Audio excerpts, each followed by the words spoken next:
RL series सर्किटचं active reactive आणि अपॅरंट power आपल्याला calculation करायचं आहे.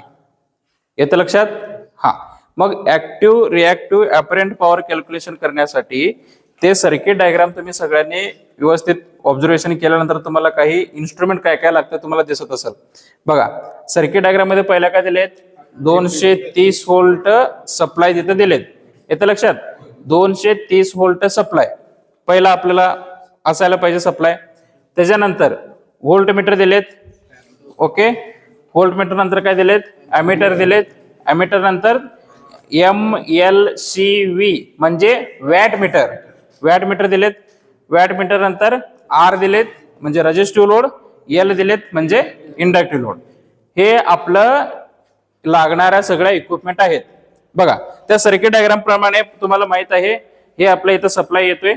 हा, किती सप्लाय येतोय? इथं 3 फेज कनेक्शन आहे. इथं 440 व्होल्ट येतोय. पण इथं 3 फेज सप्लाय असला तरी आपण 3 फेज व्हॅरिएक घेतलेला असतोय.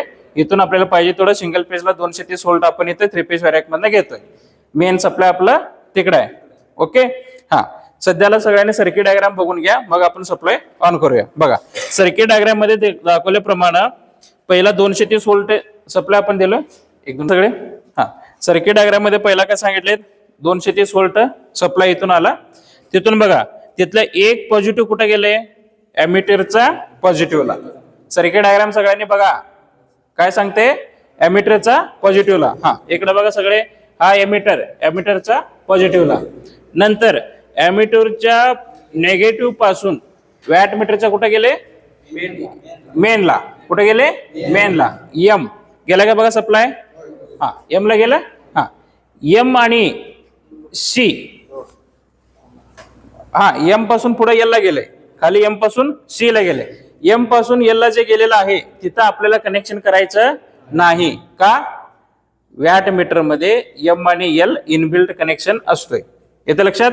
हा, एम आणि एल आपल्याला कनेक्ट करायचं नाही. तर गोल केलेलं दिसतंय का?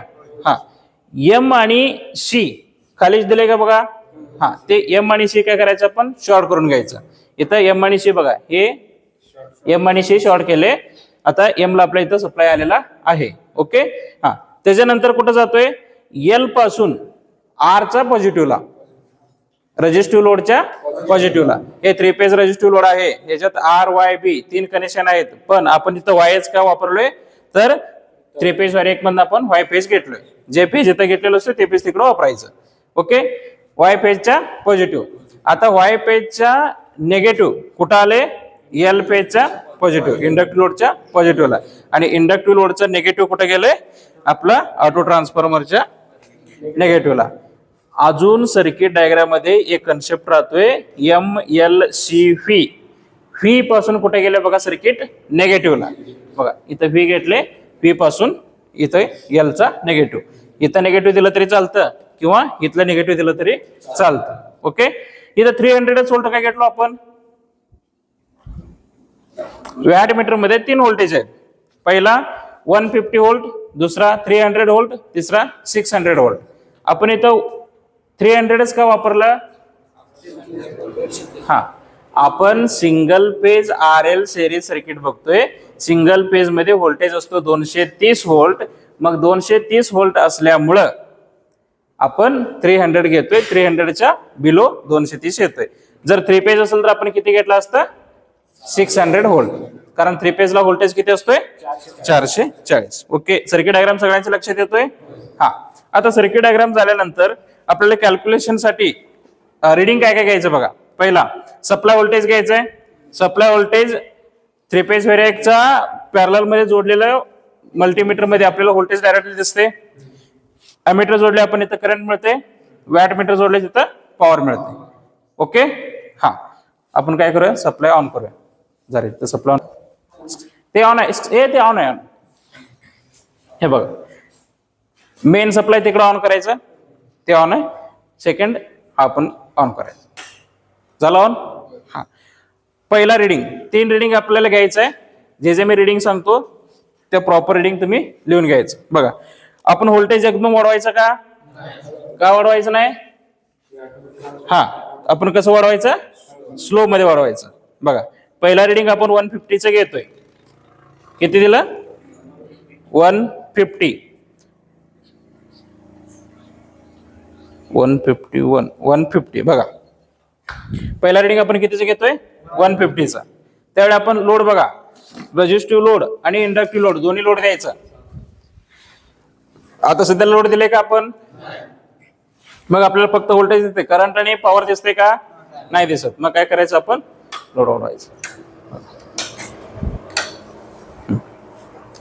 मला बल लागलेलं सांगा.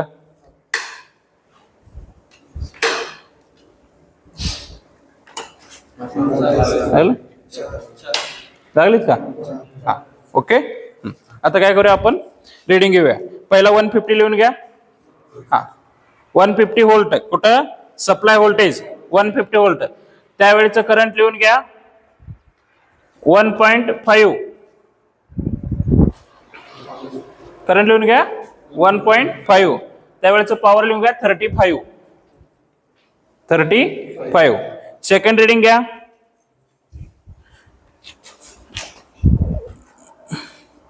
वन 180 करा.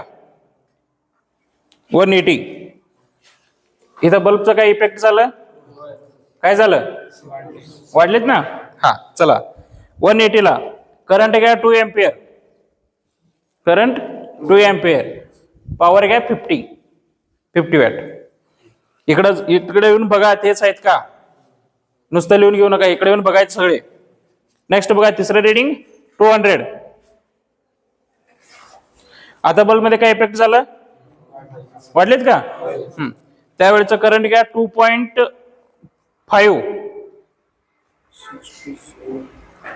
आणि पॉवर घ्या 68 दिसते, 70 घ्या.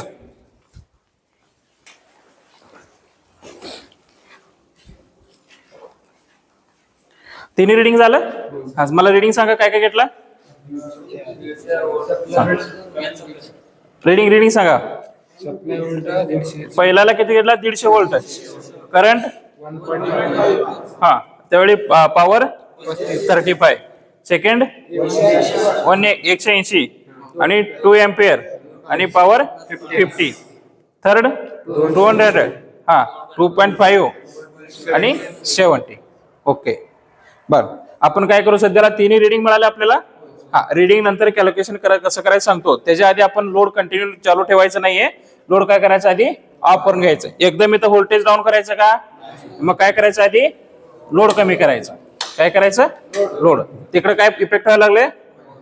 बंद झाले का? हा, चला आता काय करू? आधी लोड आपलं सगळे ऑफ आहेत. मग आता अजून ऑफ झालं तरी आपलं व्होल्टेज 204 व्होल्टेज आहे. मग आपण काय करायचं? व्होल्टेज कमी करून घ्यायचं.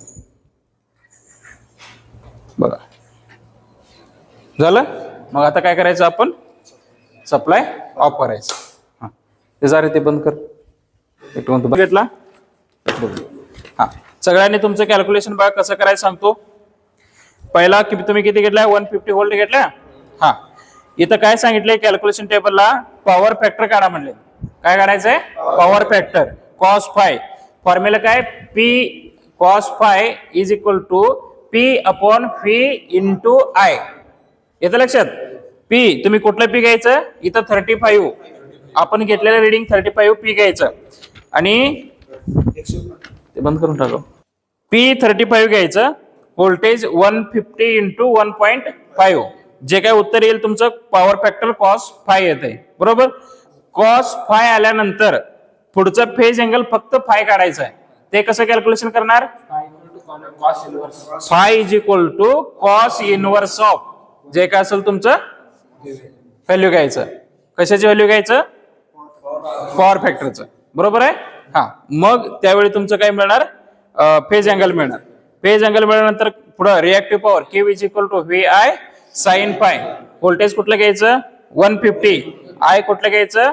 1.5 आणि साइन फाय. फाय तुम्ही इथं फेज अँगल फाय काढलेला असते ना, ते फाय इथं वापरायचं. त्याच्यानंतर apparent power S is equal to V into I. हा टोटल कॅल्क्युलेशन पार्ट कम्प्लीट करायचं.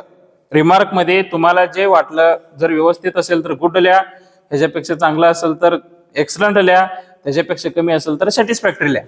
जे जे तुम्हाला वाटते ते तुम्ही रिमार्क मध्ये घेऊ शकता. ओके. अशा प्रकारे तुमचं इलेक्ट्रिकल सर्किट नेटवर्क मधला 5th practical determination of active reactive apparent power consumed in given RL series circuit हा प्रॅक्टिकल पूर्ण होतोय. कोणाला काय थेरॉटिकल मध्ये किंवा प्रॉब्लेम सोडवत असताना किंवा कॅल्क्युलेशन करत असताना अडचण आलं तर मला विचारा. ओके, ठीक आहे.